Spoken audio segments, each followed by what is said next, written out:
মধ্যপ্রাচ্যে ভূ রাজনৈতিক উত্তেজনার পাশাপাশি নীরবে সমান তালে চলছে আরেকটি যুদ্ধ। তবে এটি মিসাইল আর ট্যাঙ্কের নয়, এটা অদৃশ্য ছায়াযুদ্ধ, তথ্যযুদ্ধ।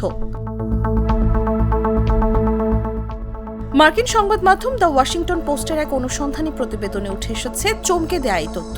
প্রতিবেদনে বলা হয়, ইরানের বিরুদ্ধে চলমান যুদ্ধে মধ্যপ্রাচ্যে থাকা মার্কিন সেনাদের অবস্থান, গতিবিধি এবং তাদের অস্ত্রশস্ত্র সম্পর্কিত নির্ভুল তথ্য সংগ্রহ করছে চীনা প্রযুক্তি কোম্পানিগুলো। শুধু তাই নয়, সংগৃহীত এই তথ্য নিয়ে ব্যবসাও শুরু করেছে চীনের বিভিন্ন প্রযুক্তি প্রতিষ্ঠান। এই তথ্য সংগ্রহে সত্য ছবির সঙ্গে কৃত্রিম বুদ্ধিমত্তা ব্যবহার করা হচ্ছে।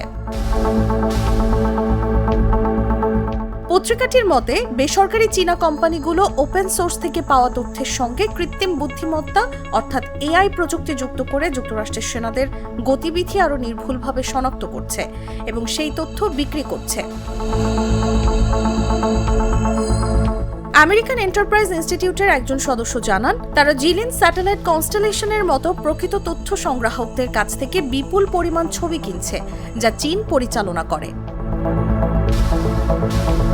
এর আগে ট্রাম্প প্রশাসনের দুই জ্যেষ্ঠ কর্মকর্তার বরাত দিয়ে 27 মার্চ বার্তা সংস্থা রয়টার্সের একটি প্রতিবেদন প্রকাশ করে। এতে বলা হয়, চীনের বৃহত্তম চিপ নির্মাতা company semiconductor manufacturing international corporation ইরানের সামরিক খাতে চিপ তৈরির যন্ত্রপাতি পাঠিয়েছে।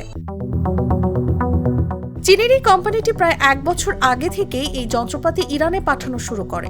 এতে যুক্তরাষ্ট্র ইসরায়েলের সঙ্গে ইরানের চলমান সংঘাতে চীনের ভূমিকা স্পষ্ট হওয়ার দাবি করা হয়। নিউজ ডেস্ক, জাগো নিউজ। দুধার চকলেটে একাকার হয়ে ওঠা প্রাণ লেয়ার সম্পর্কের মিষ্টি ম্যাজিক।